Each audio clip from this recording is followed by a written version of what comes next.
O que nos está demostrando, señor Rueda, é que vostede non ten ningún proxecto industrial de futuro para este país. O seu proxecto é volvernos ao pasado. O que nos está ofrecendo é recuperar o franquismo industrial das celulosas. Sí, no ano 1963 impoñíannos unha celulosa neste país por parte do franquismo e ese é o modelo que vostedes recuperan no ano 2025, impoñernos unha macrocelulosa neste país. Franquismo industrial. Iso é o que vostede lle ofrece a xente deste país 60 anos despois, outra macrocelulosa.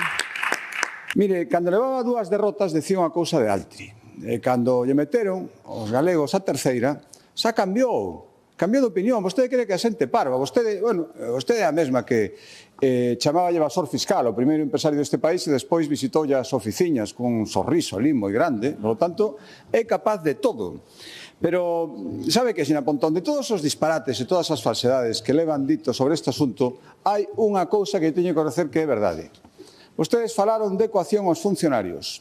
Sí, é verdade, houve coacción aos funcionarios. Sabe de quen? De vostedes, señora Pontón. Coacción injusta, irresponsable, continuada, cobarde e indocumentada.